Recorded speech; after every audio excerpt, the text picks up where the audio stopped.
dizaines de milliers de manifestants réunis dans les rues de Bruxelles. Cet après-midi, une manifestation pro-palestinienne émaillée d'échauffourées. Alors que la colère gronde et que les manifestations se multiplient, Israël poursuit son offensive contre le Hamas. À Liège, la reine Fabiola a quitté l'hôpital après avoir subi une opération de la thyroïde. L'intervention s'est bien déroulée. Dans ce journal, nous nous rendrons également à Dame, en Flandre occidentale, où le canal a été ouvert aux patineurs.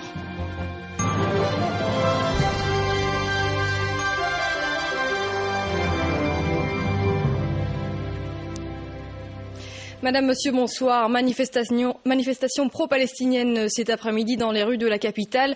30 000 personnes étaient présentes, 80 000 selon les organisateurs. Un cortège parti de la gare du Midi réclamant la fin des massacres à Gaza. Adèle Lassouli, Gaëtan Zanguetta. Ils n'ont pas hésité à braver le froid en ce dimanche après-midi.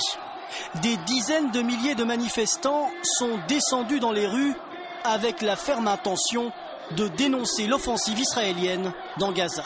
On est tous concernés par ce qui se passe et pour nous c'est un vrai massacre, même voire du meurtre à l'état pur. On n'est pas d'accord avec ça, on vient de Liège et on le fait savoir. Avec ce qu'on voit, je pense qu'on ne peut que manifester notre colère et voir qu'effectivement le monde entier regarde impunément et ils ne font rien. Donc voilà.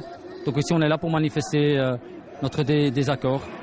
Un désaccord qu'ils étaient quelques 30 000 à exprimer selon la police, 80 000 selon les organisateurs. L'appel à la manifestation lancé par plus d'une centaine d'organisations à travers notre pays semble avoir été entendu.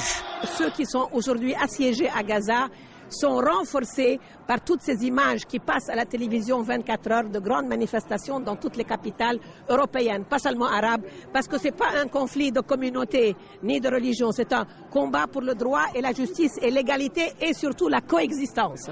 Les rues de Bruxelles se sont montrées solidaires aujourd'hui avec la population gazaoui. Nous sommes tous palestiniens, pouvait-on entendre. En fin de parcours et à titre symbolique, des enfants se sont couchés à terre quelques secondes. Outre les associations et syndicats, les partis démocratiques francophones ont tenu également à assister à cette manifestation. Mathieu Coll, Vincent Wilbert.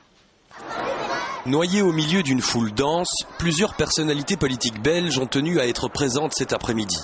Tous se défendent de vouloir en faire une récupération politique. Ils sont là pour défendre une cause, celle d'un cessez-le-feu.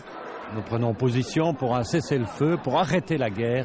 C'est pour moi une priorité et pour nous une priorité absolue. Je crois que c'est très très important d'être là avec tous ceux qui réclament un cessez-le-feu d'abord, la paix ensuite et le stop à des choses qui s'apparentent vraiment à un massacre assez disproportionné. Même s'ils sont présents aujourd'hui dans un cortège qui condamne l'action d'Israël, nos représentants politiques tiennent à rappeler qu'ils ne prennent position ni pour les uns ni pour les autres. Je ne prends pas position pour un côté ou pour l'autre. Moi, je participe à une manifestation en tant que démocrate avec des amis MR qui m'accompagnent pour rappeler justement que nous voulons une solution équilibrée. Il n'est pas question pour nous de choisir entre les uns et les autres, mais ici, il y a vraiment un massacre qui s'amplifie et il faut absolument que les voix s'élèvent de plus en plus, comme aujourd'hui, pour dire stop à ce massacre. Tous les partis démocratiques s'accordent enfin pour dire que cette manifestation se devait de porter l'espoir d'un retour vers la paix. Comme on le craignait, quelques incidents ont eu lieu lors de la dislocation de la manifestation. Un groupe de jeunes a lancé des projectiles contre des commerces et des bâtiments publics. Ils s'en sont également pris à des équipes de reportage. Le député wallon et maire Richard Miller a été blessé, touché à la tête par un pavé. Adèle Lassouli, Gaëtan Zanguetta. Il est 17h30, l'arrivée en...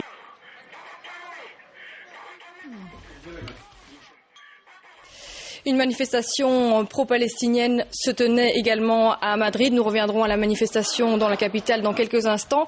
Ils étaient donc plusieurs milliers dans les rues de la capitale espagnole pour réclamer la paix en Palestine.